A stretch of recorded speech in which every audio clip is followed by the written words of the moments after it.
Bonsoir à tous. Est-ce que vous m'entendez? Oui, madame. Oui, madame. Bonsoir, vous m'entendez?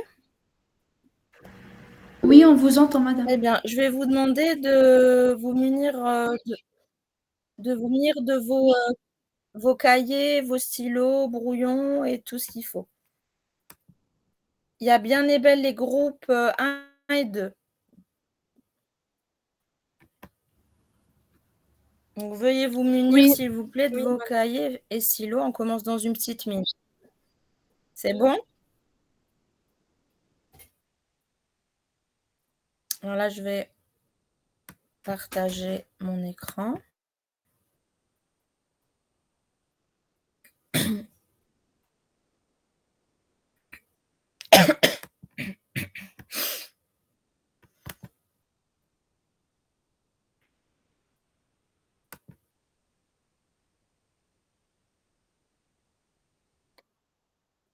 Est-ce que mon écran est visible? non, on voit rien. Allô, est-ce que mon écran est visible? Non, madame, on voit rien. Non, madame. Ah bon? Ah bon? Attendez, je ne sais pas. Oh, c'est pas normal.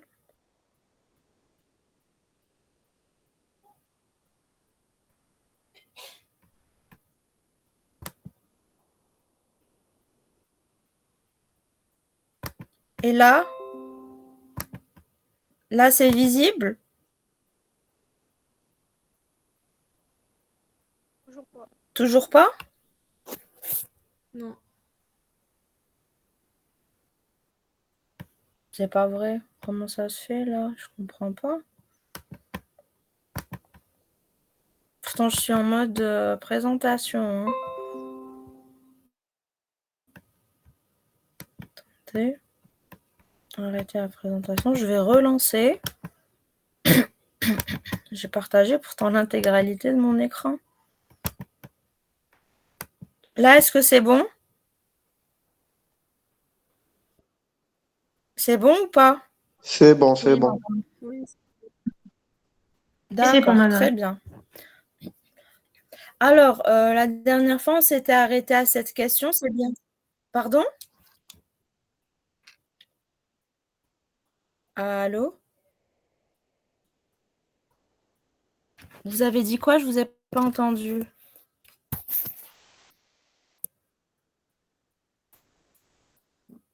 Est-ce que vous m'entendez?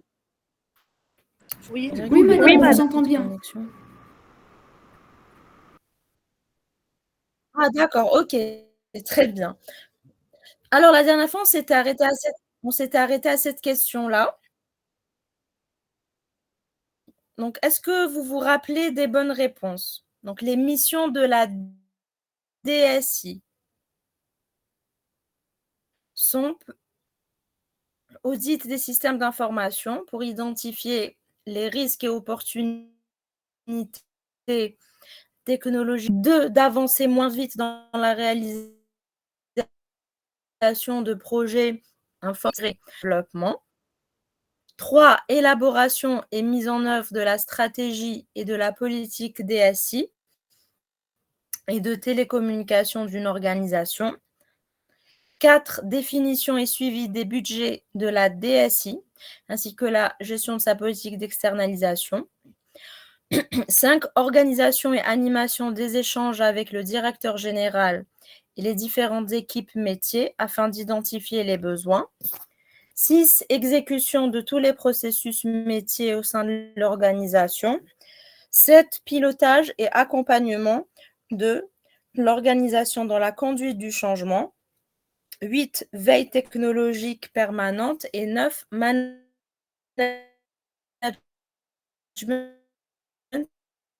des équipes et gestion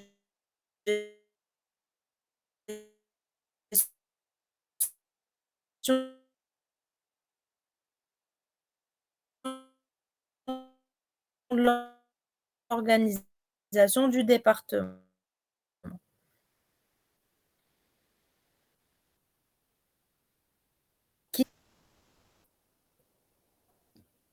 Donc la DSI, je rappelle, c'est la direction des systèmes d'information. Quelles sont les bonnes réponses? Je vous écoute.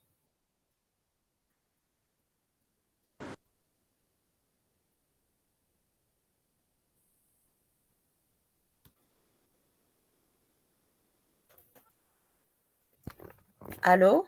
Est-ce que vous pouvez me dire, vous pouvez activer votre micro pour me donner les bonnes réponses?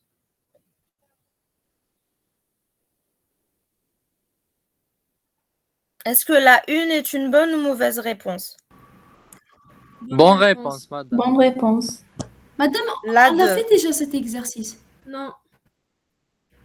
Si. Oui, c'est ce que j'ai dit. J'ai dit on fait un rappel de Un la rappel. dernière question sur laquelle on s'était arrêté. Ben, vu qu'on l'a fait, raison plus. Là, vous devez mettre moins de temps pour répondre. Ah. La 2, non. Oui, dites-moi. La deuxième, non, elle est fausse. On a Madame, 1, dit 3, 4, 5, Madame, 7, 8, 9. éliminer la 2. On avait dit que c'était faux d'assurer de livrer une version. On avait dit que c'était très bien. Donc la 2 est à éliminer. Quoi d'autre? La 2 et la 6 sont à éliminer.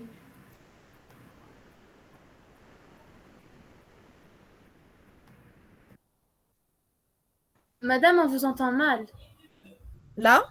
Laquelle? La 2 Oui, et la 6 je vous sont entends. à éliminer. Et madame, oui, on vous entend très mal. Très bien. Oui, ça bug. Vous m'entendez mal? Et là, vous m'entendez mieux? Oui, mais par moments, ça bug.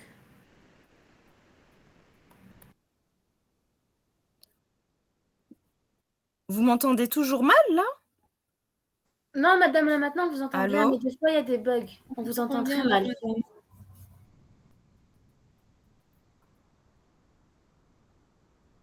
Est-ce que vous voulez que je relance je vais couper, je vais relancer l'appel, hein. On fait ça? C'est pas la peine, je pense. Hein. Je pense que c'est un On fait problème ça dans ou notre pas? connexion. Problème de connexion, je crois. Ah bon, ça va mieux? Parce que même pas par rapport à l'écran, c'est bizarre, hein, j'avais partagé. C'est la connexion, je pense aussi. C'est un problème de connexion, madame. Hein.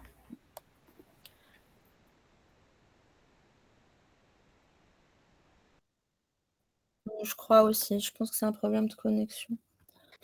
Bon, alors, donc là, effectivement, les mauvaises réponses sont la 2 et la 6. Donc là, je vais vous mettre une petite vidéo qu'on n'avait pas le temps de voir en classe.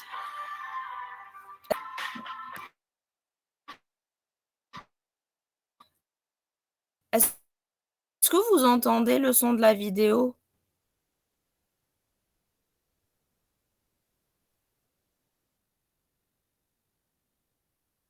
Allô? Allô, allô? Est-ce que vous entendez le son ou pas de la vidéo? Non, madame. Non, madame. Madame, faites-la Là, marcher vous 2 entendez secondes rien? pour voir. Oui, oui, on entend. La DSI, c'est la direction de l'application, donc elle développe des outils, des applications. Alors mon projet consiste au portage de 2 applications qui aujourd'hui sont sur des PDA vers des tablettes. Donc l'idée c'est de sortir la chose la plus... Initialement j'étais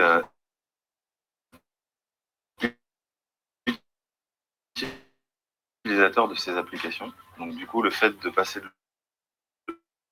l'autre côté... Madame, la vidéo bug. La barrière était assez motivant. Ma mission aujourd'hui chez Enedis, c'est de mettre en place la plateforme Big Data, ce qui permettra derrière aux utilisateurs de donner une grande vision sur toutes les données de Enedis et aussi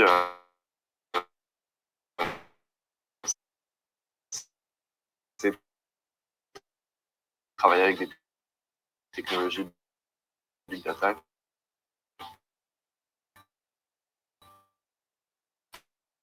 qui vraiment les technologies passionnantes. On a un budget défini et limité que nous devons respecter à la DSI, où on doit définir Variété de profils.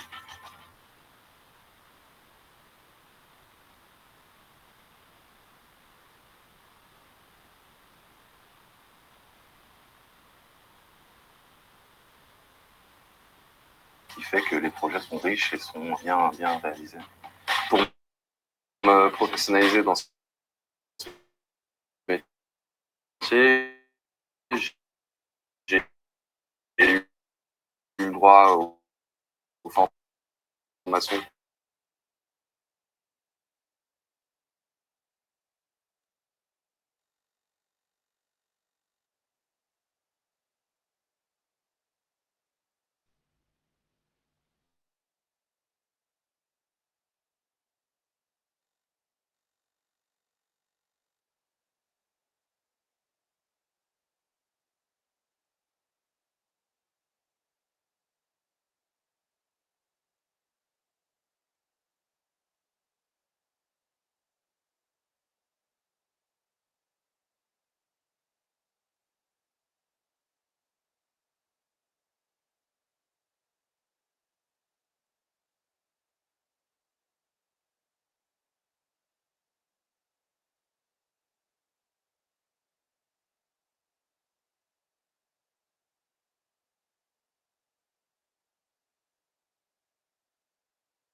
Allô?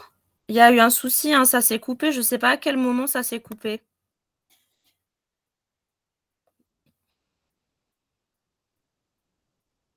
Allô, allô, dites-moi. Est-ce que vous avez eu le temps de voir la totalité de la vidéo ou pas? Non, Vous avez... Madame, même pas le début. Oh là là. Bon, je vais la relancer. On n'a hein. rien Là, entendu. Oh là là, je vais la relancer. hein.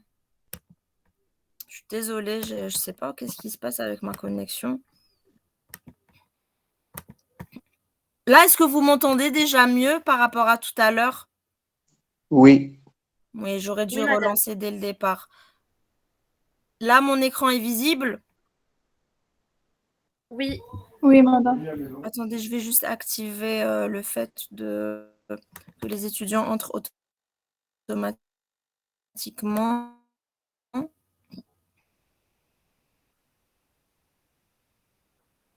Voilà, là, pour qu'ils accèdent automatiquement. Très bien. Il y a eu un petit moment où c'était perturbé. Là, je crois que ça va aller mieux. Bon,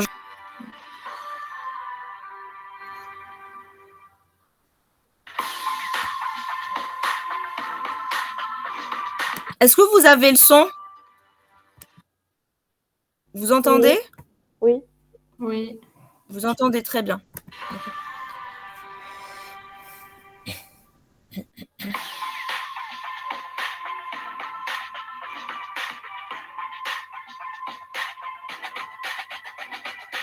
La DSI, c'est la direction des systèmes d'information, donc elle développe des outils, des applications. Alors mon projet consiste au portage de 2 applications qui aujourd'hui sont sur des PDA vers des tablettes. Donc l'idée c'est de sortir la chose la plus utile possible et de se dire que ça va plaire. Initialement, j'étais utilisateur de ces applications. Donc du coup, le fait de passer de l'autre côté de la barrière était assez motivant. Ma mission aujourd'hui chez Enedis, c'est de mettre en place la plateforme Big Data, ce qui permettra derrière aux utilisateurs de tirer le plus de valeur possible des données d'Enedis. Par exemple, on a appris à prédire des incidents sur le réseau, ce qui nous permet derrière de faire ce qu'on appelle de la maintenance prédictive. Ce qui me plaît dans mon métier, c'est d'avoir une grande vision sur toutes les données de Enedis et aussi c'est travailler avec des technologies Big Data qui sont vraiment des technologies passionnantes.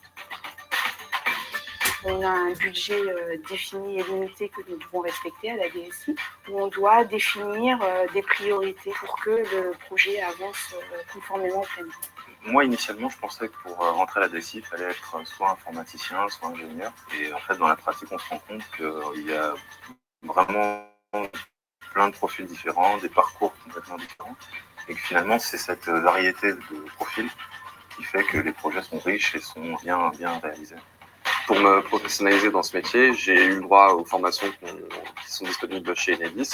3 jours par mois, je suis une formation dans une école d'ingénieur sur du pilotage et du management de projet. Donc, je pense que les qualités nécessaires pour faire ce type de métier, c'est avant tout l'écoute, parce qu'il faut être à l'écoute des utilisateurs pour bien comprendre leurs besoins. On fonctionne en mode agile, ne serait-ce que pour apporter vraiment de la visibilité à nos clients régulièrement. Les utilisateurs de nos applications, on les rencontre en fait très régulièrement sur les projets et chaque 3 semaines, on leur présente les résultats des développements et ils nous disent si oui ou non ça correspond à leur. L'agilité, ça nous permet aussi de sortir des choses plus vite, de mettre moins de circuits de validation. On se lance assez rapidement et s'il faut revenir en arrière parce qu'on s'est un peu trompé ou s'il faut ajuster, c'est beaucoup plus facile à faire que sur des projets très longs. Notre intérêt d'être chef de projet, c'est qu'on est autonome. Et au quotidien, en fait, mon manager m'aide uniquement à remonter les alertes quand on a besoin d'avoir une décision à un haut niveau managérial. Le management 3.0, finalement, c'est un nouveau type de management qui permet aux collaborateurs d'être beaucoup plus en autonomie et du coup de proposer eux-mêmes de nouvelles idées. Comme je suis assez curieux, j'ai tendance à vouloir expérimenter, voir des choses un peu différentes. Et c'est vrai qu'Enedis me permet de satisfaire ce besoin-là. Ce qui me plaît dans le fait de travailler chez Enedis, c'est que c'est une entreprise à mission de service public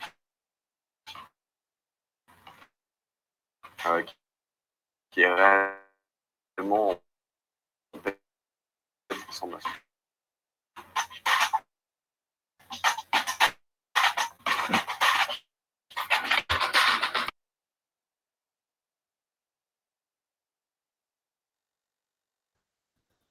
Ne dites pas que ça s'est encore déconnecté. Est-ce que vous êtes là? Vous m'entendez? Oui. Oui, madame. S'il vous plaît, vous pouvez me répondre quand je vous demande si... Parce que je pensais que ça s'était déconnecté. Oui, Alors, madame. dites-moi, donc qu'est-ce que vous avez retenu de la vidéo par rapport aux missions de la DSI? Alors, je vous écoute. Dites-moi les points que vous avez retenus.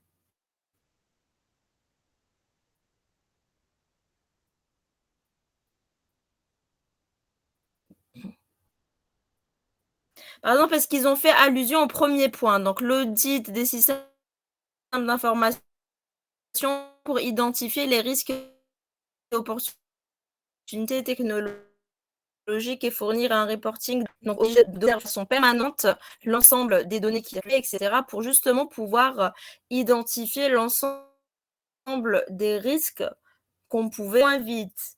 Le deuxième point, avancer moins vite. Donc la réponse qui est fausse, quoi, d'avancer moins vite dans la réalisation de projets informatiques, mais de s'assurer de livrer une seule et unique version. Par rapport à ce point, qu'est-ce que vous avez retenu de la vidéo que je vous ai montrée? Est-ce qu'ils ont fait allusion à la réalisation de projets?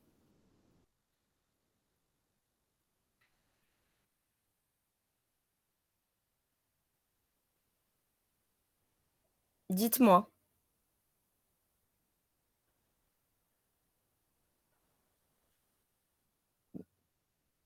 Ils ont dit quoi par rapport à leur relation avec les clients? Quel point est-ce qu'ils ont évoqué? Allô?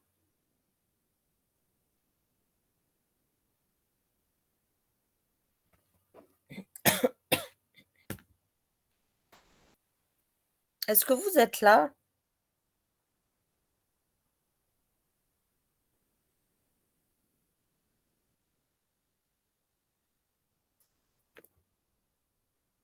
Est-ce que vous êtes là? Je vous entends pas. Il y a personne qui participe, je comprends pas.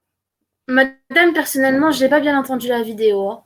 Il y avait des bugs par moment. Oh, madame, il y a des bugs de connexion. On n'entend vraiment rien.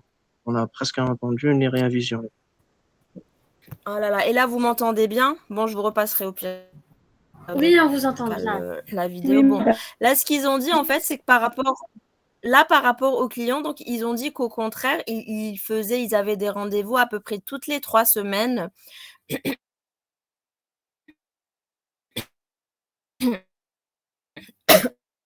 Pardon, avec leurs clients pour justement, donc déjà, ils ont parlé du mode agile. Donc le modèle agile leur permet d'avoir une meilleure visibilité des besoins d'utilisateurs. D'accord? Donc ils ont parlé également de la veille technologique. Dans quel sens? Donc ils utilisent entre autres des nouvelles technologies, etc. Ils utilisent certaines technologies comme Big Data. Bon, donc vous n'avez pas encore vu ça, mais c'est une technologie qui est beaucoup utilisée dans le domaine.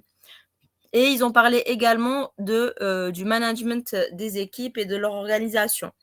Mis à part ça, ils ont parlé aussi du suivi de budget. Donc, ils ont dit que c'était à eux-mêmes de suivre les différents budgets en fonction, c'était à eux-mêmes de suivre les différents budgets en fonction de l'avancement, en fonction de leurs priorités, des priorités qu'ils allaient avoir.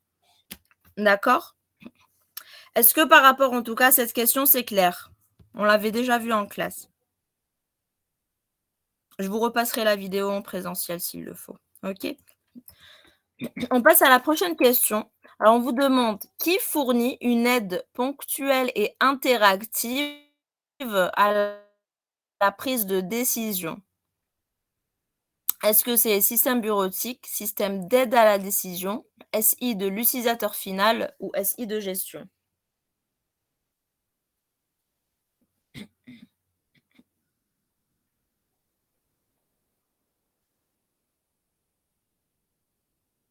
Dites-moi. Qui fournit une aide ponctuelle et interactive à la prise de décision? Est-ce que selon vous, c'est les systèmes bureautiques, les systèmes d'aide à la décision, les systèmes d'information de l'utilisateur final, les systèmes d'information de gestion? Dites-moi. Système d'aide à la décision et système d'informatique de gestion. Système? Oui. La deuxième et la quatrième, madame. Oui, 2 et 4.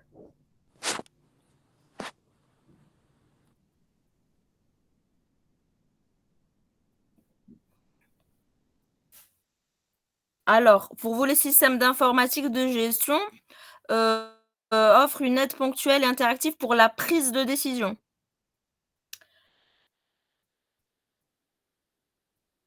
En fait, la bonne réponse, c'est uniquement les systèmes d'aide à la décision. Alors, on verra par la suite c'est quoi, en fait, plus précisément les systèmes d'information de gestion. Mais les systèmes d'information de gestion, comme leur nom l'indique, servent à la gestion et non d'aide à la décision. D'accord?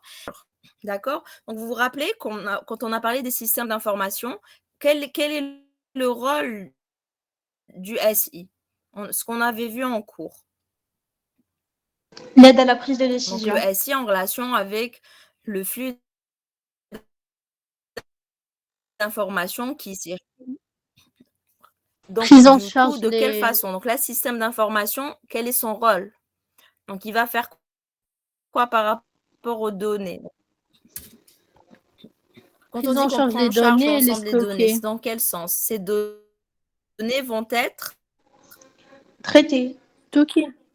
elles doivent être, les données doivent être stockées. Où sont Dans la base de données. stockées les données? Donc, une fois que les données sont collectées, on les stocke à quel niveau? On a dit que c'était stocké au niveau de... Base de données.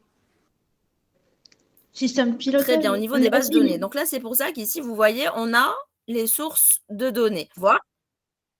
Système d'information. Donc, quand on parle de système d'information, on parle automatiquement de base de données. Bon, après, certes, On vous entend pas bien, madame. Parce qu'il y a des encore jusqu'au jour de...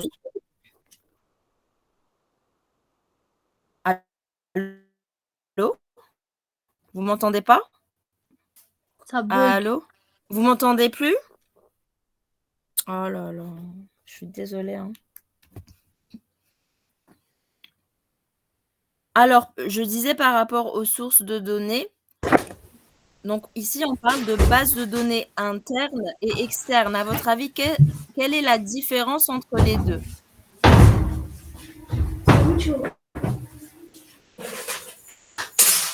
Quand on parle de base de données internes et externes, s'il vous plaît, est-ce que vous pouvez désactiver votre micro? S'il vous plaît, vous pouvez désactiver votre micro.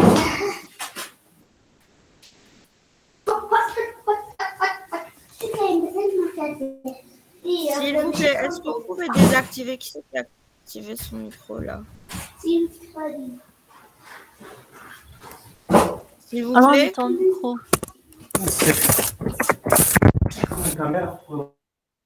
Rami, s'il vous plaît, vous pouvez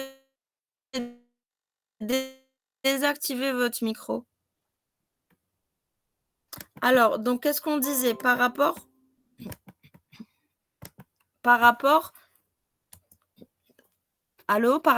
aux bases données. Donc là, on parle de bases données internes et externes. À votre avis, quelle est la différence?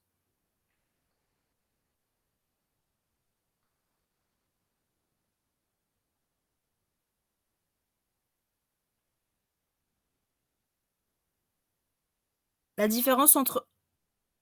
Vous m'entendez ou pas? Oh là là, je ne sais même plus, ça s'est déconnecté. Oui, oui. Très bien. Donc là, à votre avis, quelle est la différence? Donc, on a parlé de base de données. À votre avis, quelle est la différence entre base de données internes et externes, qui sont mes sources de données?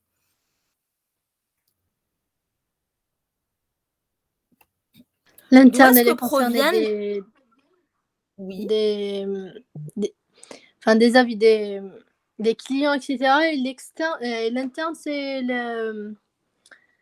tout ce qui concerne l'entreprise, genre les décisions, l'édition de l'entreprise. Je sais pas. Alors, interne, c'est pas par rapport aux clients, justement. Non, j'ai dit externe, c'est pas par rapport aux interne, clients. c'est tout ce qui va circuler comme information. On en parlait des différentes informations internes à l'entreprise. Par contre, quand on parle de base de données externes, c'est une base de données, mais qui proviennent de l'environnement. Donc, comme vous venez de citer, parmi l'environnement, on va trouver effectivement les clients de l'entreprise. Donc, ce qui se passe, vous vous rappelez, au tout début de l'année, je vous avais donné des fiches de renseignement. Est-ce que toutes les informations qui étaient au niveau de ces fiches de renseignement me servaient à la prise de décision? Je vous avais entre autres demandé votre nom, prénom. Je vous avais demandé également de me dire si vous aviez ou pas un ordinateur. Est-ce que toutes ces données-là m'ont servi à prendre des décisions? Par exemple, le nom, prénom, est-ce que ça me sert à prendre une quelconque décision? Non. Non. Pas vraiment. Donc là, par exemple, voilà. Donc du coup, il y a eu quoi? Il y a eu une sélection qui a été faite. Là, ce qui se passe, c'est une extraction, en fait, des données qui m'intéressent pour ma prise de décision. Par exemple, le fait de vous demander si vous avez ou pas un ordinateur me permet de prendre la décision d'organiser ou pas des séances de travaux pratiques en ligne ou pas. Par exemple, le fait de dire est-ce que vous avez aussi un ordinateur chez vous me permet de décider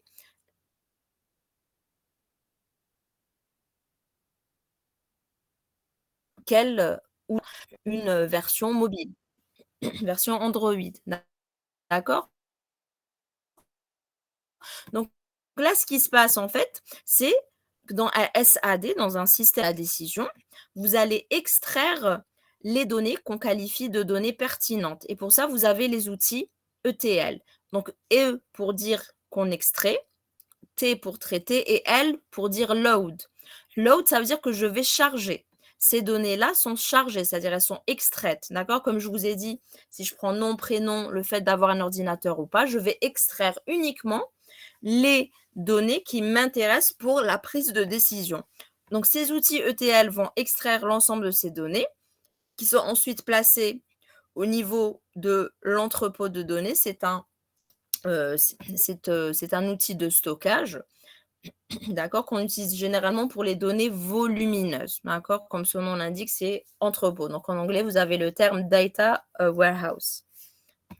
Donc, une fois que ces données pertinentes à la prise de décision sont placées au sein de l'entrepôt, les outils ETL vont une fois de plus intervenir pour les répartir au niveau des magasins, pour les extraire, les traiter et les charger au niveau des magasins. Pourquoi des magasins de données?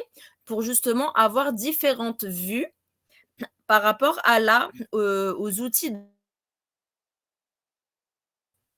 qui se trouvent donc à l'extrémité de ce schéma, vont prendre des décisions en se basant sur l'ensemble des graphiques et tout, qui sont des outils de restitution et d'analyse de données sur les magasins qui sont répartis de façon à ce qu'on ait chaque vue spécifique à la catégorie de prise de décision.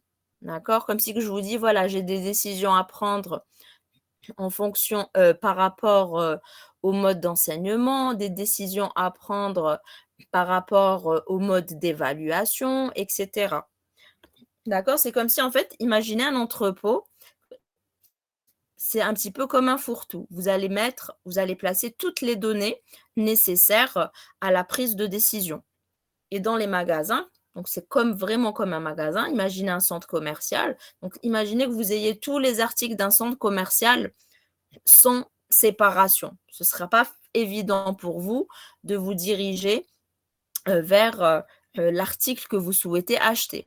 Par contre, si c'est dans différents magasins, j'ai des magasins en cosmétiques, magasins par rapport, donc magasin tout ce qui est électroménager, etc., ce sera plus simple de se diriger vers le magasin qui nous intéresse. Et bien, c'est pareil du coup. Les outils de restitution et d'analyse vont faire quoi? Ils vont restituer l'ensemble des données relatives à un secteur de décision donné. Par exemple, je pourrais avoir des décideurs qui prennent des décisions en relation avec les employés. Donc, je vais décider de donner une promotion à tel ou tel employé. Donc, du coup, je ne vais pas m'intéresser à toutes les données que j'ai au niveau de mon entrepôt de données. Est-ce que c'est clair?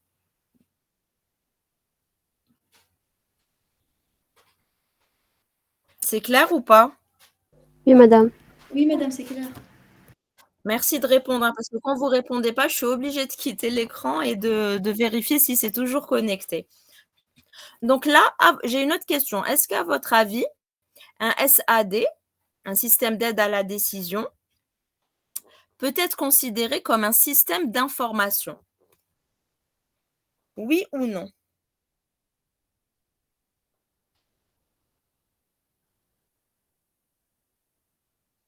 Est-ce qu'un SAD, un système d'aide à la décision, peut être ou pas considéré comme un système d'information? Non, madame. Pourquoi non? Parce que déjà, un système d'aide à la décision doit avoir des informations. Donc, il ne peut pas avoir besoin d'informations et en même temps être une source d'information. Non? Mais regardez, quand vous voyez ça, là, ce que vous venez de dire, donc il doit avoir un système d'information, certes, va avoir un espace de stockage des informations. Est-ce que le SAD, dans son architecture, a un emplacement de stockage d'informations? Oui, on a des outils de stockage qui sont les entrepôts et les magasins. Donc, en fait, si. Donc, si on suit la définition d'un système d'information, effectivement, le SAD m'aide à récolter, à stocker et à diffuser de l'information. Maintenant, ce qui se passe, c'est qu'en fait, c'est des informations spécifiques, une architecture spécifique, c'est des informations dédiées à la prise de décision. On est d'accord? Donc là, ce qui se passe, en fait, c'est que le SAD est une catégorie de système d'information. Vous pouvez avoir différents types de systèmes d'information. Donc, nous, ce qu'on a vu en cours, c'est la définition générale d'un SI. Mais ce qu'il faut savoir, qu'il y a différentes catégories de SI. Et le SAD est une de ces catégories. Est-ce que c'est clair? C'est bon? Oui. Oui, madame. Maintenant, pour les autres réponses qui étaient fausses, donc on avait la possibilité de sélectionner système bureautique. Donc, système bureautique, c'est les ensembles, c'est dans l'ensemble des techniques et des moyens tendant à automatiser les activités de bureau. Donc, vous avez tous sûrement entendu déjà parler des outils Microsoft. Donc, on a quoi? On a le Word, Excel, PowerPoint, etc. Donc, ça permet le traitement et la communication de la parole, de l'écrit et l'image. SI de l'utilisateur final, à votre avis, qu'est-ce que le système d'information de l'utilisateur final?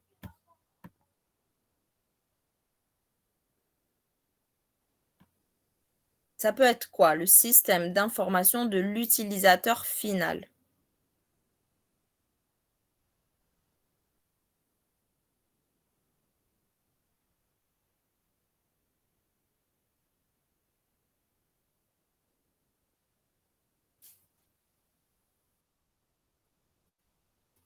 Et on est en TD, hein, donc faites des propositions, même si c'est pas juste.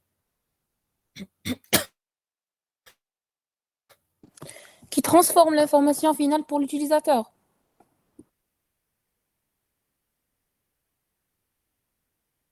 À votre avis, qu'est-ce que ça peut être?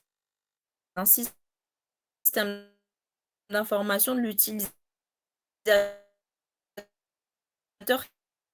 final.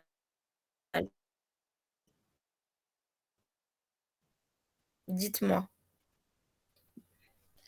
Alors, là, ce qui se passe, en fait, l'utilisateur final, c'est qui? En fait, c'est l'acteur qui va solliciter votre système de façon à obtenir tout simplement les informations dont il a besoin. Quand on a un système d'information, il y a des utilisateurs qui sont amenés à consulter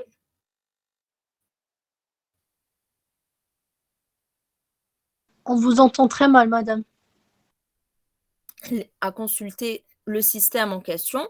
Pourquoi? Pour avoir des informations. Donc là, par exemple, on a vu que les décideurs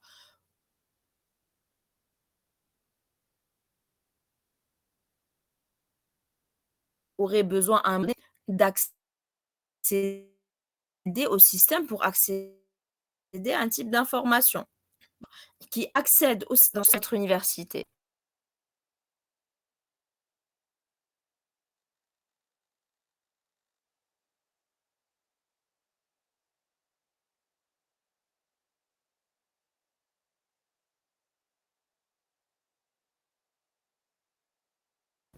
Oups.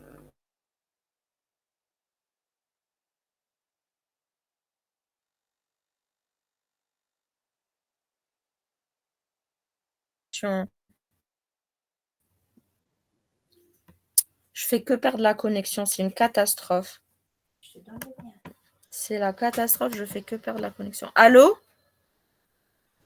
Oui. Je suis désolée, Oui, je ne madame, sais oui, pas ce qui désolée. se passe, la connexion est trop perturbée. Je n'ai pas l'habitude d'avoir ce genre de problème.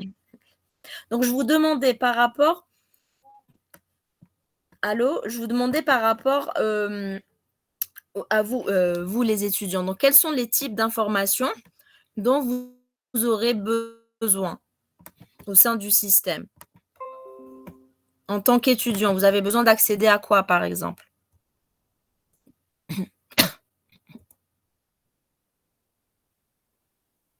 Un étudiant a besoin d'avoir quel type d'information au sein de l'université?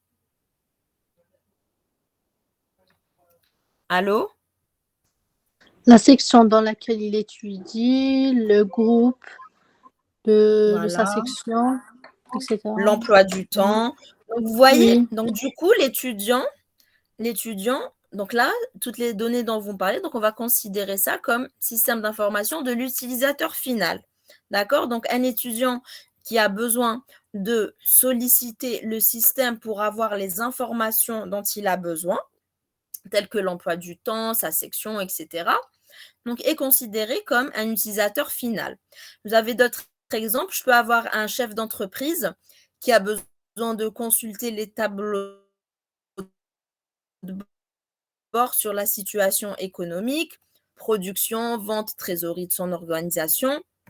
J'ai un employé qui a besoin de consulter son planning de travail.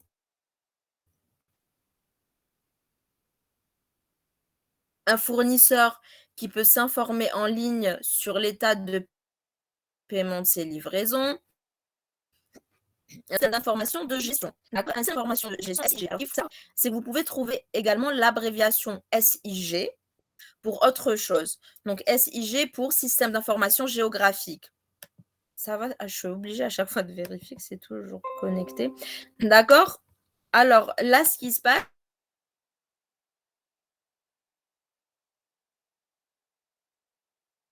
donc pour système d'information géographique ou pour système d'information de gestion. Dans notre cas, le système d'information de gestion est un terme largement utilisé et appliqué pour un système à 3 ressources requis pour une gestion efficace de l'organisation. Donc les ressources, dans ce cas, sont quoi? Les personnes, l'information et la technologie de l'intérieur et de l'extérieur d'une organisation. La priorité qui est donnée aux personnes. Donc c'est des systèmes d'information qui ont comme catégorie d'être spécifiques à la gestion. D'accord? Donc on peut avoir par exemple, ici on a un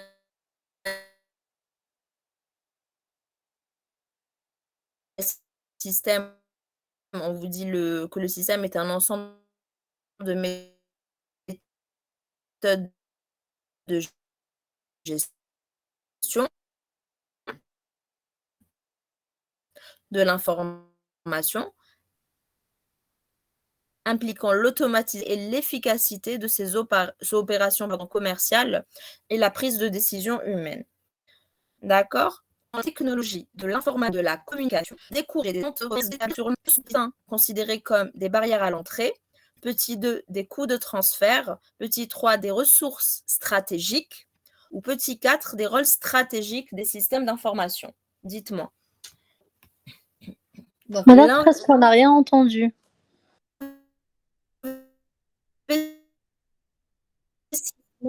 Oui. Je vous disais, est-ce que vous voyez mon écran ou pas? Oui. Oui, madame, on le voit. D'accord. Donc là, on vous demande, est-ce que l'investissement dans la technologie de l'information et de la communication, quand on parle de technologie de l'information et de la communication, c'est quoi? C'est tout ce qui va être mis en place justement pour améliorer le travail qui se fait au sein d'une entreprise, d'accord, quelconque. Donc, on a aussi ce qu'on appelle les TIS, c'est-à-dire avec un E à la fin, c'est technologie de l'information et de la communication, mais dédiées à l'enseignement. C'est toutes les technologies qu'on va mettre en place, mais spécifiques à l'enseignement.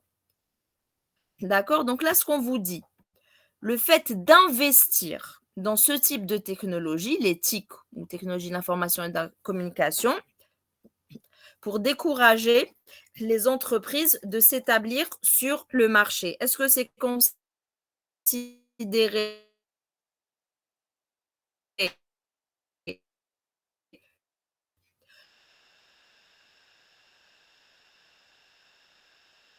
comme petit 1, des barrières à l'entrée, Barrière d'entrée. des coûts de transfert, le fait de dire que l'entreprise... Pardon? Vous m'entendez pas? C'est quoi le problème? Non, non, j'ai juste répondu. Est-ce que J'ai dit le que c'était des fait barrières à de l'entrée. dire qu'on investit...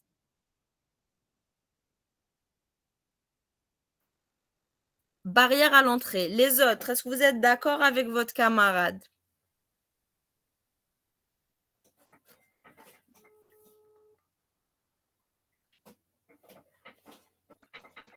Les autres, donc votre camarade dit barrière à l'entrée.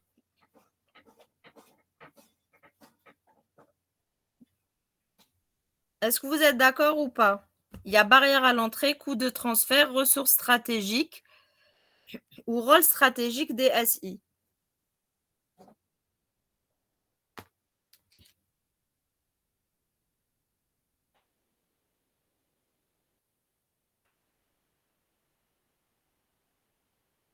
J'espère que ça s'est encore déconnecté. Hein. Non, non, vous êtes toujours connecté, madame. Ah non, ça ne s'est pas déconnecté. Alors, votre camarade dit barrière à l'entrée. Les autres, dites-moi.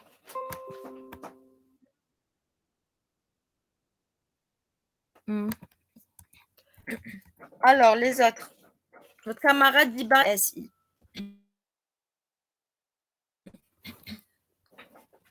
Les autres problèmes, même faux, hein, c'est pas faux. Quand une entreprise donc, va investir dans les technologies dont on a parlé, d'accord, pour décourager d'autres entreprises.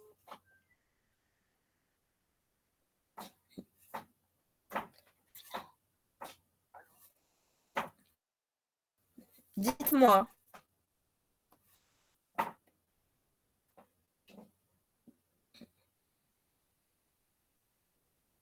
Les autres, s'il vous plaît. Donc, il y a une entreprise qui investit.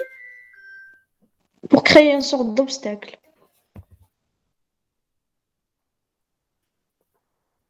Voilà, très bien. Donc, il y a le terme d'obstacle. D'accord? Donc là, est-ce que toute entreprise va automatiquement investir dans ce type de technologie?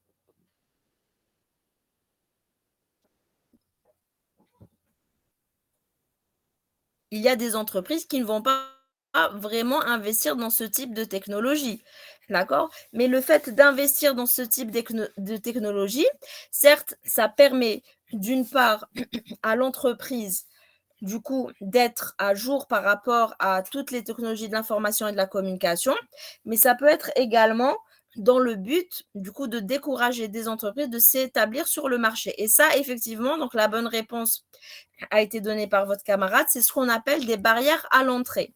Donc en économie, on désigne par barrière à l'entrée les obstacles que doit surmonter une entreprise désirant se lancer sur un nouveau marché. D'accord? Et du coup, les autres réponses possibles, par exemple, coût de transfert. À votre avis, qu'est-ce que ça représente? Donc, on a éliminé du coup les trois autres. Coût de transfert. Qu'est-ce qu'on peut qualifier d'un coût de transfert selon vous?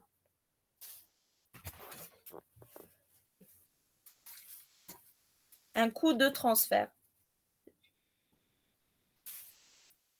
Qu'est-ce qu'un coût de transfert?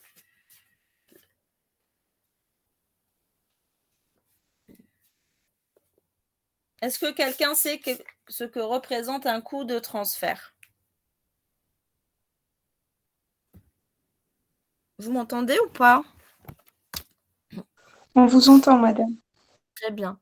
Un coût de transfert. Le coût, c'est quoi? C'est quelque chose c'est quelque chose que l'entreprise va débourser. On est d'accord. Et là, quand on parle de transfert, à votre avis, qu'est-ce que ça peut être? Un coût de transfert. Alors là, ce qu'on a en fait, c'est un transfert de service. Ça peut être un transfert de service, justement. Imaginez que vous ayez une entreprise et que chacun de ses employés, par exemple, ait sa propre ligne téléphonique, donc ligne en relation bien sûr avec le travail, relativement à un certain opérateur. Donc là, du coup, ça va être considéré comme un prestataire de service. Donc, supposons qu'on a des employés qui ont tous une puce du réseau, par exemple, Mobilis. D'accord? Donc là, Mobilis, du coup, est un prestataire de service. par rapport à cette entreprise pour le réseau mobile. Mais du coup, ce qui va se passer, si à un moment donné, les employés se plaignent de quelque chose, je ne sais pas, par rapport au réseau, par rapport au fait d'avoir raté des appels ou une couverture réseau qui n'est pas assez bonne, qu'est-ce qui va se passer? L'entreprise devra faire quoi? Devra changer, par exemple, de prestataire, se dire voilà, je ne prends pas Olido, je prends pas Mobilis, je vais transférer vers Orido. Donc, le fait de faire ça va avoir un certain coût. D'accord? C'est ce qu'on qualifie de coût de transfert. C'est le coût supporté par le client lorsqu'il change de prestataire de service. Est-ce que c'est clair? Maintenant, on va parler des ressources stratégiques. Qu'est-ce qu'une ressource stratégique? Est-ce que toutes les ressources, donc on a vu la définition de ressources pour les entreprises, on a vu cette définition en cours.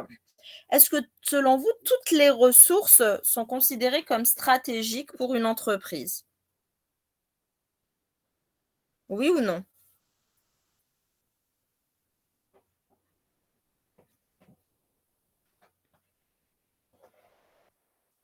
Dites-moi, vous êtes là ou pas? Est-ce que toutes les ressources sont stratégiques pour une entreprise? Non. Pourquoi non? Qu'est-ce qu'une ressource stratégique? C'est quoi la caractéristique d'une ressource stratégique?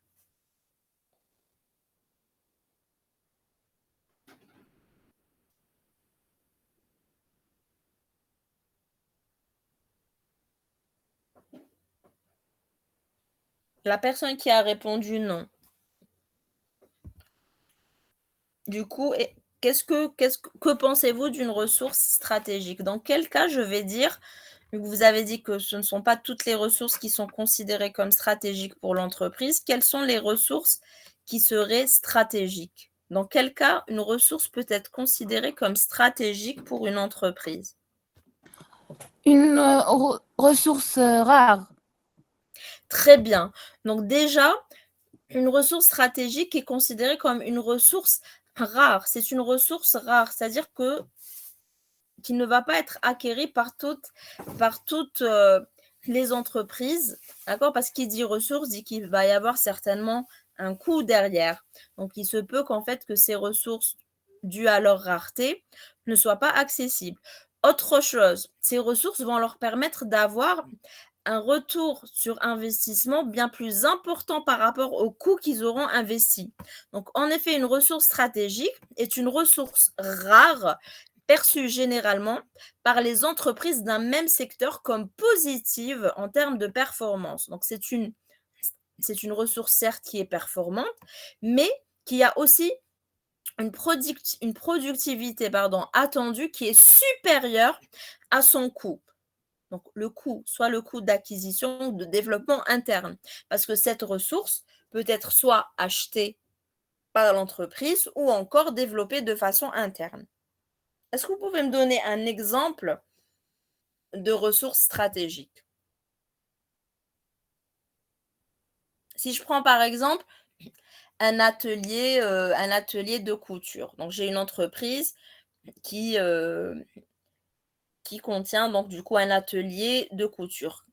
Qu'est-ce qui pourrait être considéré comme une ressource stratégique au sein de l'atelier?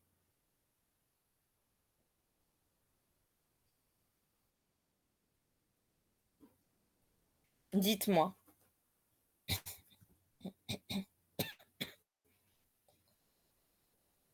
Il y a quoi au niveau d'un atelier? Je vais avoir quoi comme ressource matérielle?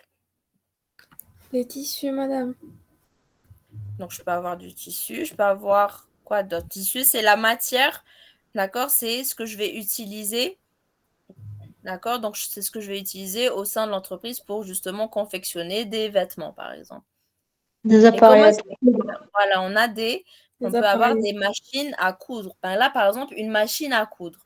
Une machine à coudre sophistiquée et tout est rare, peut être considérée comme une ressource stratégique. D'accord? Là, c'est une ressource stratégique.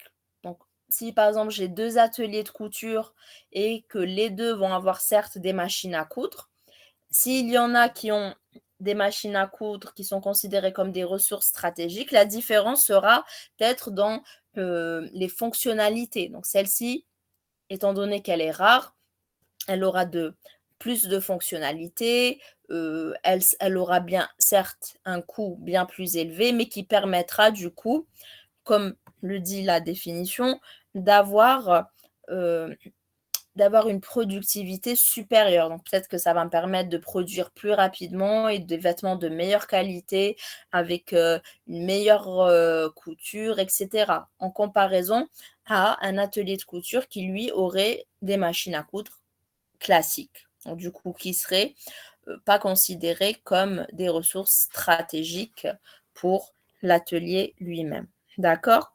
Maintenant, on parle de rôle stratégique des systèmes d'information, d'accord?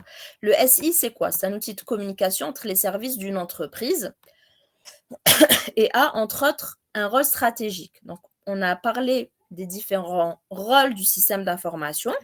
Parmi les rôles que va avoir le système d'information, on parle du rôle stratégique. Donc, c'est-à-dire qu'il va jouer un rôle déterminant et stratégique dans la vie de l'entreprise. Comment est-ce qu'il va jouer ce rôle? En fait, c'est qu'il va produire des informations et ces informations-là vont servir à quoi? Donc, vont permettre de comprendre l'évolution de tout l'environnement et ça permettra, entre autres, de choisir une meilleure stratégie. Donc, du coup, que ce soit des stratégies pour la prise de décision ou autre. Donc, c'est pour ça qu'on parle en fait de rôle stratégique du système d'information. Est-ce que c'est clair pour cette question? C'est bon? Oui, madame. Très bien, on passe à la prochaine. Là, qu'est-ce qu'on vous dit?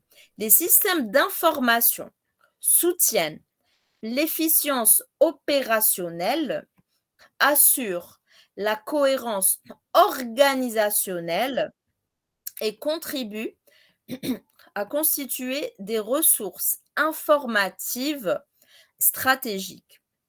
Donc, est-ce qu'on est en train de décrire des catégories de SI? Est-ce qu'on définit l'efficience opérationnelle? Est-ce qu'il s'agit de rôles stratégiques des SI ou encore de stratégie concurrentielle? Je vous laisse réfléchir un petit moment. Je vous écoute. Donc, les SI soutiennent l'efficience opérationnelle, assurent la cohérence organisationnelle et contribuent à constituer des ressources informatives stratégiques. C'est la réponse Madame 3. Troisième rôle stratégique des SI. Très bien. Donc là, en effet, c'est ce qu'on vient de citer. On a parlé des rôles stratégiques des systèmes d'information. Donc là, comme ce qu'on vient de dire, le fait de produire des informations qui vont servir à comprendre les évolutions de l'environnement pour pouvoir choisir une stratégie, d'accord? Là, on vous dit entre autres qu'ils soutiennent l'efficience opérationnelle. On va voir ce qu'est l'efficience opérationnelle, qu'ils assurent la cohérence organisationnelle et qui contribuent à constituer des ressources informatives stratégiques. Donc là, effectivement, on est en train de définir les rôles stratégiques des systèmes d'information. Pour la première question qu'on élimine, on a parlé de différentes catégories des systèmes d'information. D'accord? Donc, une des catégories qu'on a vues tout à l'heure, c'est quoi? C'est le système d'aide à la décision. D'accord? On a vu l'architecture d'un SAD. On avait dit que du moment qu'on avait des données qui étaient stockées au niveau de l'entrepôt, au niveau des magasins, et que ces données-là donc étaient du coup extraites, puis traitées, puis ensuite chargées grâce aux outils ETL, donc Extract, Treat and Load. Donc, grâce à ces outils-là, qu'on avait une structure donc, de données, des structures de données qui nous permettaient de stocker ces données-là dédiées à la décision, on pouvait considérer donc un SAD comme une catégorie, d'accord, d'un système d'information. On a vu d'autres catégories, les systèmes d'information de gestion. Donc, on a défini tout à l'heure qu'est-ce qu'un système d'information de gestion. Là, on a des exemples, par exemple, système de gestion de vente, un système de gestion des ressources humaines. Donc, c'est tous les systèmes d'information qui sont dédiés à la gestion relativement à un domaine donné. Donc, gestion des ventes, gestion des productions, gestion des RH, etc. D'accord? On avait parlé de SIG également. Je l'ai dit tout à l'heure. Je vous ai dit qu'il y avait ce diminutif qui était utilisé pour système d'information de gestion, mais aussi pour SIG, qui s'en souvient, je l'ai dit tout à l'heure, une autre catégorie de SI. Système d'information, personne s'en souvient? Je l'ai dit tout à l'heure. Donc, SIG, on a système d'information de gestion ou système d'information géographique. À votre avis, c'est quoi un système d'information géographique? Qu'est-ce qu'on va considérer comme un système d'information géographique? À votre avis, c'est quel type de données?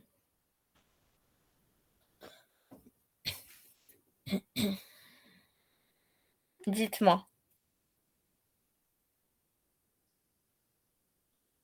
Vous êtes là ou ça s'est encore déconnecté?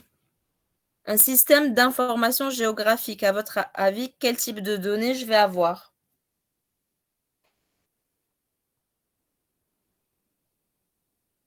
Les localisations. Très bien, donc là, c'est un exemple. Tout ce qui est, vous connaissez des applications qui vous permettent donc de trouver votre localisation ou de vous diriger à un endroit donné. Donc là, ces données-là sont en relation avec quoi? Avec la géographie. Donc, vous avez toutes les données qui sont en relation avec la géolocalisation. Vous avez par exemple quel outil? Vous avez l'application sur vos téléphones, tout le monde là. C'est l'application. Très bien, on a l'application Maps. Dans l'application Maps, ce qui se cache derrière, c'est un système d'information géographique. D'accord? Donc, voilà. Donc, en fait, ça fait quoi? Ça va recueillir, ça stocke et ça traite et ça analyse tous les types de données spatiales et géographiques.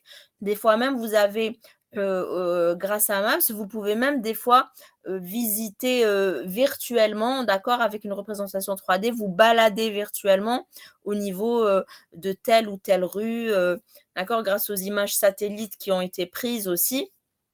Donc, il y a moyen de pouvoir se diriger. Vous pouvez aussi avoir des applications de covoiturage qui auraient besoin également de ces données géographiques. Donc, en fait, de façon générale, c'est tout ce qui est données spatiales et géographiques. Ce qu'on va considérer comme un système d'information géographique qui est également, comme on l'a dit, une des catégories DSI. Alors, concernant l'efficience opérationnelle. Donc, l'efficience opérationnelle, c'est quoi? C'est la capacité à fournir des produits ou des services de qualité de façon rentable. D'accord? Et on avait dit que les SI soutiennent justement cette efficience opérationnelle. Elle permet à l'entreprise, par conséquent, d'acquérir un avantage compétitif. Donc, en gros, quand est-ce qu'on parle d'efficience ou d'efficacité également opérationnelle, d'accord? Quand on parle d'opérationnel, on parle de toutes les opérations, c'est-à-dire tout ce qui est en relation avec le processus métier. Donc, on est rattaché au système opérant. Vous vous rappelez, on avait parlé du système pilotage, système d'information et système opérant. Donc, quand on parle d'efficience opérationnelle, on fait allusion justement à la capacité de fournir des produits ou donc de produire ou de fournir des services de qualité, mais pas que. Il faut que ce soit rentable, bien sûr. Parce que je peux fournir des produits et des services de qualité, mais sans que ça soit rentable. Donc là, le but aussi, c'est que ce soit rentable. Dans ce cas-là, on pourra dire qu'on parle d'efficience opérationnelle. Et bien sûr que ça permet d'acquérir à l'entreprise un avantage compétitif par rapport à ses concurrents. D'accord? Concernant les stratégies concurrentielles. Donc, une stratégie concurrentielle, c'est quoi en fait? C'est défini comme un plan à long terme dans lequel une entreprise cherche à obtenir un avantage sur ses concurrents. D'ailleurs, comme son nom l'indique, il y a le mot stratégie. C'est ce qu'on va mettre en place. Concurrentiel, c'est que c'est par rapport aux concurrents. Donc, en gros, c'est de se dire, voilà, je vais faire une stratégie concurrentielle, c'est que je vais me mettre en position défensive dans une entreprise et générer un retour sur investissement supérieur. D'accord? C'est ce qu'on va considérer comme stratégie concurrentielle. D'ailleurs, là, on dit que c'est quelque chose qui se fait au long terme, parce qu'il faut savoir que toutes les décisions ici par rapport aux stratégies sont prises selon 3 niveaux. D'ailleurs, vous avez cette typologie de décision. Quand on parle de décision, on est rattaché à quel sous-système? Est-ce que c'est quel sous-système? SAD. Non, ça c'est SAD, c'est un système d'aide à la décision. Mais je parle des sous-systèmes, la vision systémique d'une organisation. Qu'est-ce qu'elle comporte, la vision systémique d'une organisation? Les sous-systèmes qui sont systèmes opérants, système pilotage et oui. Et du coup, les décisions sont rattachées à quel sous-système? système pilotage. Très bien. Donc, il faut savoir qu'au niveau du système de pilotage, on va avoir donc on va avoir différents types de décisions. Il y a des décisions que vous trouvez au sommet de la pyramide qu'on qualifie de décisions au long terme, qui sont prises par la direction générale. C'est des décisions non structurées. Pourquoi non structurées? Car en fait, elles ne sont pas programmables. D'accord? Donc là, si je vous dis par exemple le licenciement d'un employé, est-ce que je peux décider à court terme de licencier ou pas un employé? Non, c'est impossible. Voilà, non, c'est pas possible. Est-ce que je peux programmer ça? Non. Donc ça, une décision à long terme, c'est une décision donc, qui est prise par la direction générale. Ça rentre dans le cadre de décisions non structurées. Pourquoi? Parce que c'est imprévisible, on ne peut pas programmer tout ça. C'est des décisions qui sont qualifiées comme décisions stratégiques. D'accord? On a ensuite des décisions au moyen terme. Des décisions au moyen terme, c'est généralement pris par les personnes qu'on appelle encadrement supérieur. Donc, c'est soit la direction d'une fonction ou d'un service. Par exemple, vous avez au sein de l'entreprise, si je prends par exemple au sein de l'université, on va avoir quoi? On va avoir des départements. Au niveau de chaque département, on a un responsable du département et ainsi de suite. Donc là, on n'est pas dans la direction générale. Généralement, on qualifie ces décisions de décisions semi-structurées, d'accord? Donc, ce n'est pas aussi imprévisible que les décisions du premier niveau. C'est des décisions peu fréquentes et peu imprévisibles. On les qualifie de décisions tactiques. Elles sont semi-structurées. Donc, c'est considéré au moyen terme. Qu'est-ce qu'on peut avoir, par exemple, au sein d'une entreprise comme décision au moyen terme?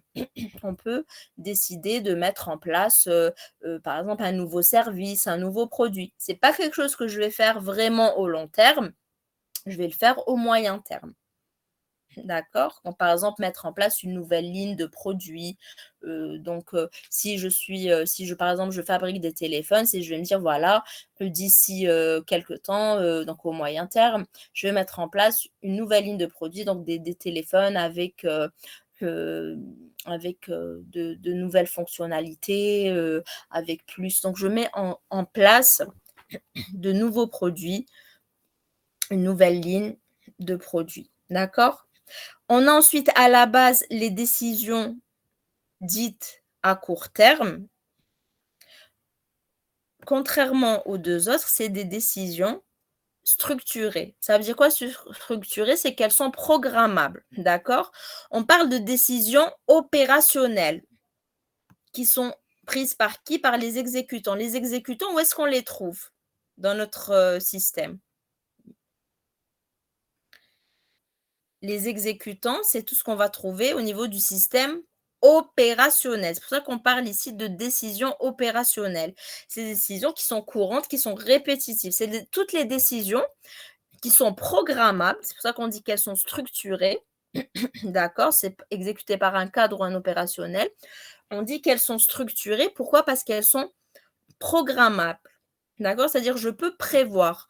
Je peux prévoir contrairement aux autres. Par exemple, si j'ai comme métier la gestion de stock et que j'ai une commande, et supposons que j'ai un client qui veut qui souhaite avoir commandé 20 unités de tel produit et qu'il m'en reste uniquement 15 en stock, je peux prendre la décision du coup de lui remettre les 15 unités et dans mes décisions, je peux lui dire, voilà, je vais vous fournir les 5 autres d'ici une semaine, par exemple. Donc là, c'est des décisions courantes et répétitives. D'accord? C'est tout ce qu'en fait, vous pouvez programmer. Vous avez fait de l'algorithmique l'an dernier. Donc, tout ce qui peut se programmer de façon classique avec un si, alors, sinon, d'accord, en définissant les différents cas possibles, sont considérés comme des décisions à court terme, des décisions opérationnelles. D'accord? Donc ici, quand on a parlé de stratégie concurrentielle, vous êtes toujours là? Je ne sais pas si ça s'est déconnecté ou pas. Vous m'entendez? Oui. Ok, merci. Donc là, vous voyez, par exemple, quand on parle ici de stratégie concurrentielle, décider de mettre en place une stratégie concurrentielle, c'est pas quelque chose que je vais faire à court terme ni à moyen terme. C'est quelque chose qui se met au long terme, donc qui se place dans la catégorie des décisions stratégiques. D'accord? C'est une décision stratégique qui est prise au long terme. D'accord? Parce qu'en fait, ici, on vous dit que l'entreprise cherche à obtenir un avantage sur ses concurrents. Donc, pour bien connaître ses concurrents, pour pouvoir mettre en place ces nouvelles stratégies et se mettre sur la défensive, on est plus dans le niveau long terme que moyen et court terme. Est-ce que c'est clair pour les typologies de décision? C'est bon? Oui, Est-ce qu'il y a madame. des questions ou ça va? Très bien. On passe maintenant à la prochaine question. Là, qu'est-ce qu'on vous dit? Fournissent les informations aux gestionnaires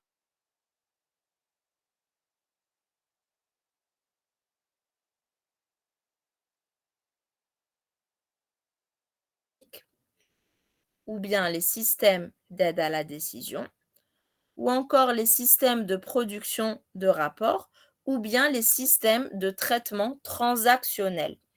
Donc, qui fournit les informations aux gestionnaires utilisateurs sous une variété de formats préétablis?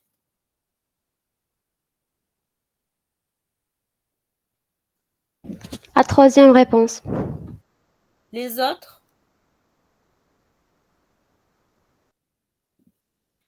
Donc, votre camarade dit système de production de rapports. Déjà, est-ce que c'est les systèmes bureautiques, oui ou non? On a parlé des systèmes bureautiques. Non.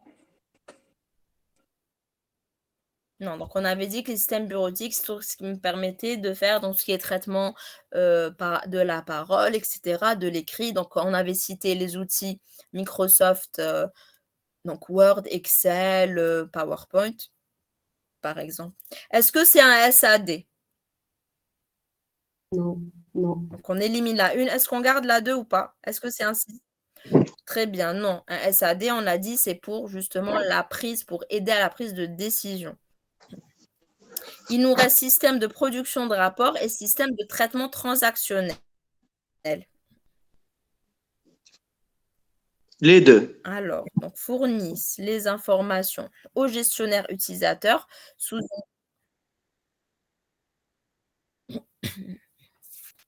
Les autres, vous suivez, est-ce que vous suivez votre camarade qui a dit système de production de rapports ou système de traitement transactionnel? Système de production de rapport.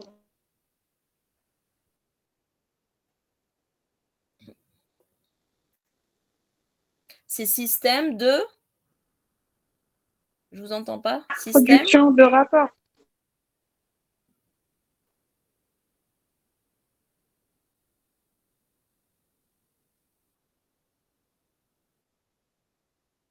Très bien. C'est les systèmes de produits SN qui a mis en œuvre des versions de ces outils IBM.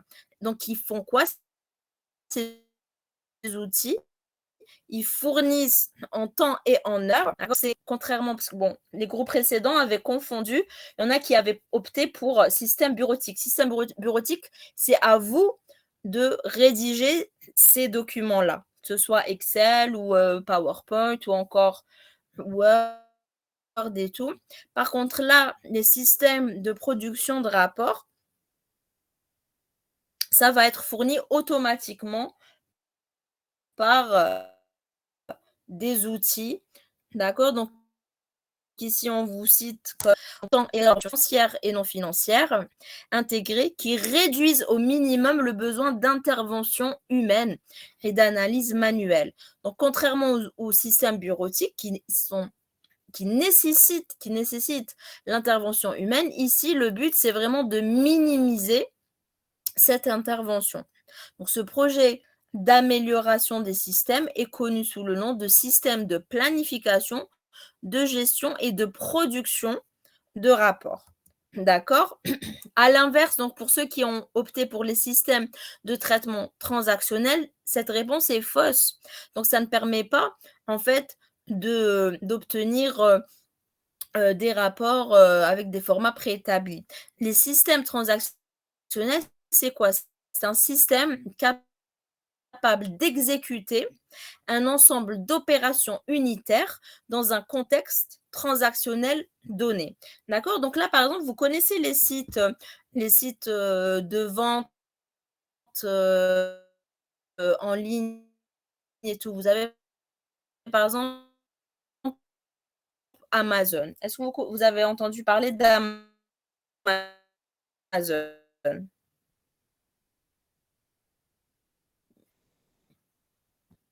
Oui.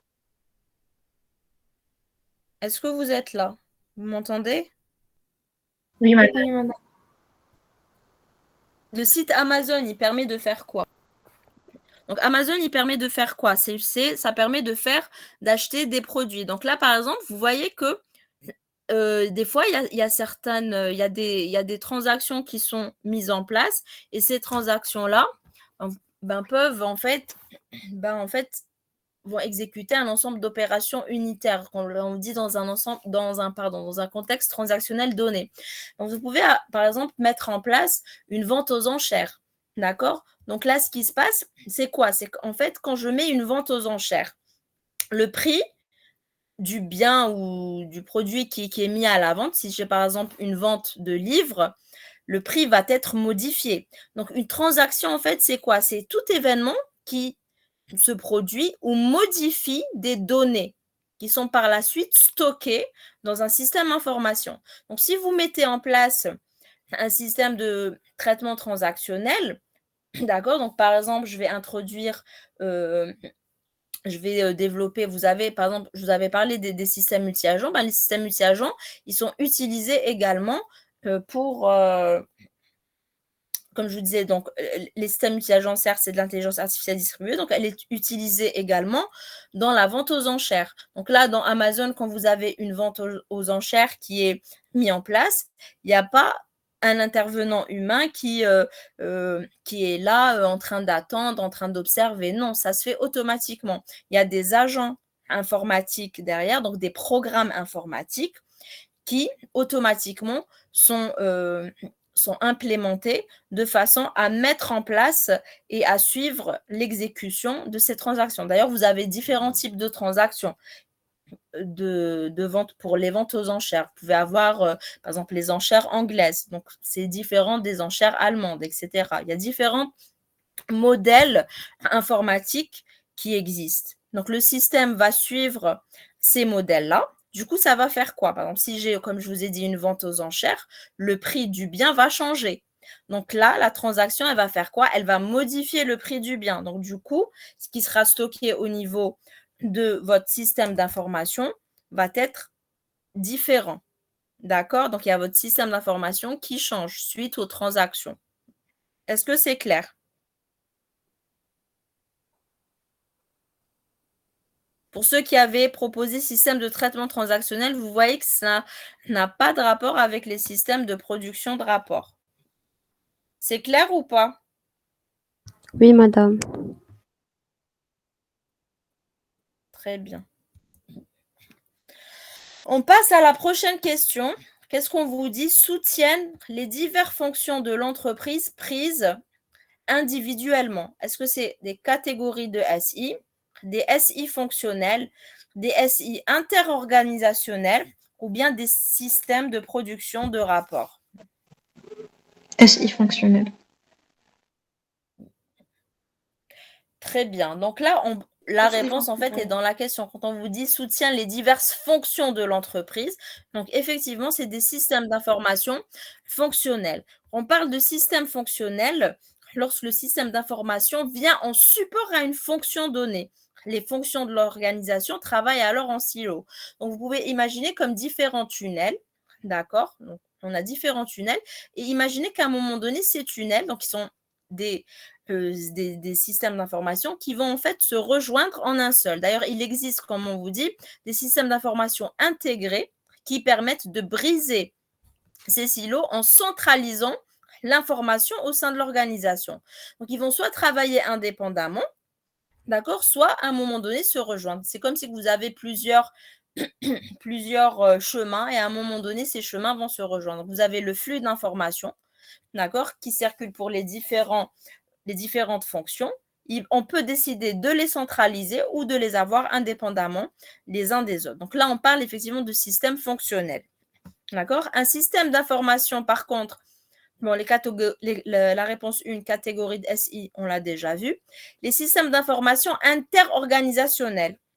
Donc, c'est quoi? En fait, ici, on parle d'au moins 2 organisations. On ne parle pas de la même organisation. Je vais au moins en avoir 2. C'est-à-dire que je vais avoir entre les organisations. Donc, vous avez ici la définition qui vous dit qu'un système d'information interorganisationnel a pour fonction de supporter des processus qui traversent les frontières d'une organisation. Il peut ainsi supporter des processus étroitement couplés entre 2 organisations.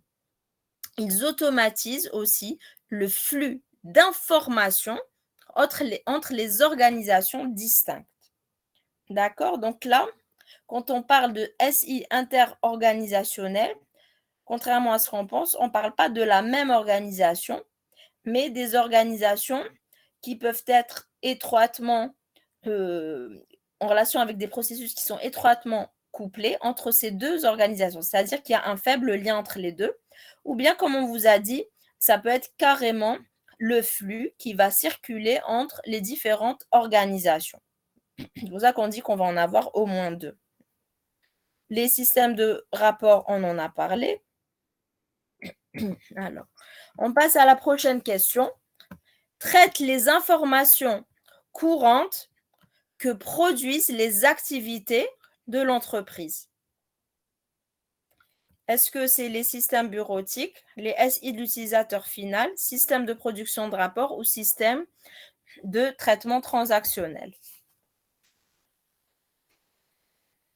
Système de traitement transitionnel. Système de traitement. Très bien. Système de traitement transactionnel. Donc là, ce n'est pas le système bureautique, on l'a vu, ce n'est pas le SI utilisateur final, ni le système de production de rapports, c'est le système de traitement transactionnel dont on a parlé, comme ce qu'on a cité par exemple pour Amazon, tout ce qui est vente aux enchères. Donc, comme on l'a dit, on le répète, le système de traitement transactionnel est un système capable d'exécuter un ensemble d'opérations unitaires dans un contexte transactionnel donné. Donc, le STT doit pouvoir garantir à tout moment les propriétés inhérentes à une transaction informatique pour les données qu'il cherche. Est-ce que c'est bon? Je crois qu'on va s'arrêter là. Parce que bon. Est-ce qu'il y a des questions par rapport à ce qu'on a vu ou ça va? C'est bon?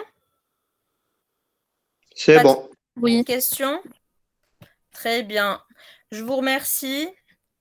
Et je vous dis à la semaine prochaine, Inch'Allah. Bon week-end. Merci à vous, madame. Au revoir. Merci à vous. Au revoir. Au revoir. Bonne nuit. Merci, bonne nuit. Je sais que vous allez aller dormir directement. Allez, bonne soirée. Au revoir. Bon courage.